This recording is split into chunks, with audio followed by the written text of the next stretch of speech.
We watched Happy Death Day to You. Tree Gelbman discovers that dying over and over is surprisingly easier than the dangers she faces ahead. It runs about 100 minutes. I like this movie. I don't love it.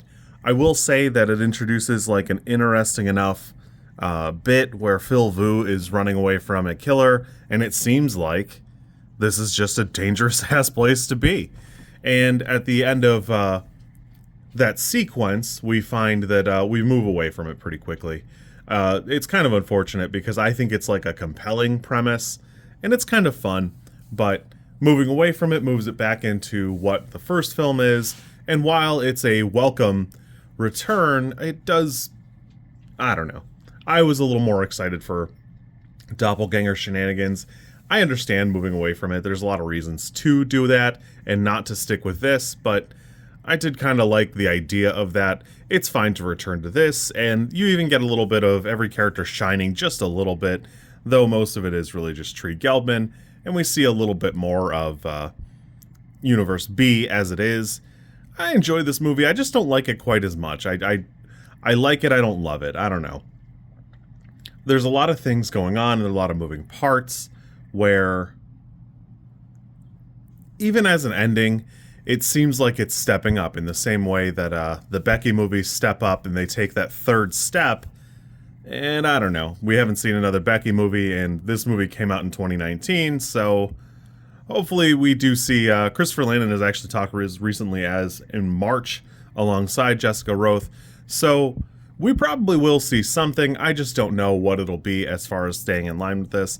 This for me is more of a 6 than an 8. I like it, I just don't love it. We move a little bit away from the slasher bit, which is probably fine. Honestly, it's probably for the best.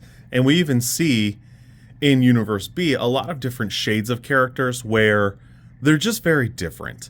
And I like that. I don't love the way it's pursued for a handful of reasons. Spoiler alert, when they go to put somebody else in the machine, I actually think it's a baffling choice in Universe A to put the dorm sister in the machine.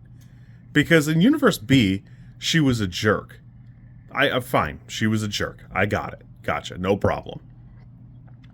But she's really not the worst character we run into. She's a jerk, but all she is like a mean girl. Not even necessarily the meanest mean girl we've ever seen.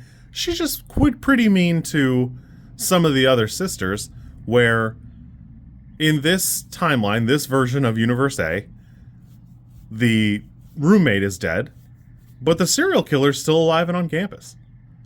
The teacher is still presumably pursuing students as far as we can tell, though there are a lot of reasons not to like. There's no real reason to think that's what's going on, but it definitely was happening, and at least for long enough that it was, a thing. That it's just, I don't know. For me, while it works thematically, it does feel a little corny to put her in.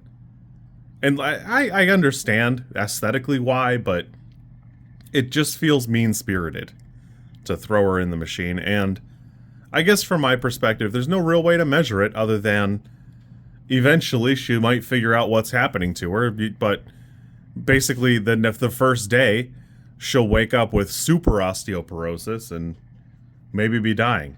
I don't know. I like this movie, but again, this is more of a 6 for me.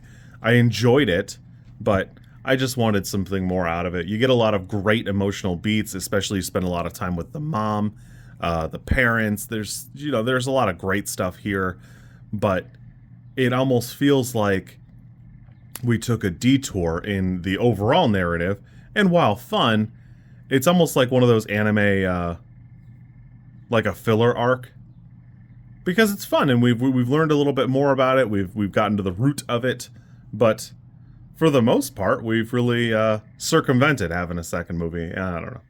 I'll be excited to see where this goes from here, but this for me was not the banger I was looking for. You kids be good. I'll catch you later.